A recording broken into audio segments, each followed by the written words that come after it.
నంద్యాల జిల్లా నందికొట్కూరు నియోజకవర్గం మండల కేంద్రమైన పాములపాడులో ప్రభుత్వ ఏఎన్ఆర్ జిల్లా పరిషత్ ఉన్నత పాఠశాలలో విద్యార్థులపై తేనెటీగలు దాడులు చేయడం జరిగింది. దాదాపుగా 15 మంది పైగా విద్యార్థులపై తేనెటీగలు దాడి చేయడం జరిగింది. విద్యార్థులను ప్రభుత్వ హాస్పిటల్కు తరలించి వైద్యం అందించడం జరిగింది.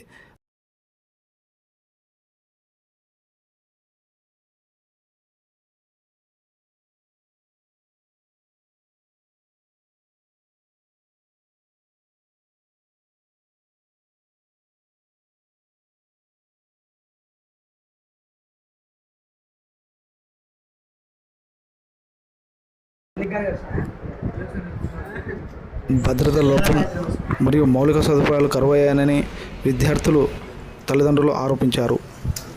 వెంటనే ఉన్నతాధికారులు చర్యలు తీసుకోవాలని తల్లిదండ్రులు ఆవేదన వ్యక్తం చేశారు.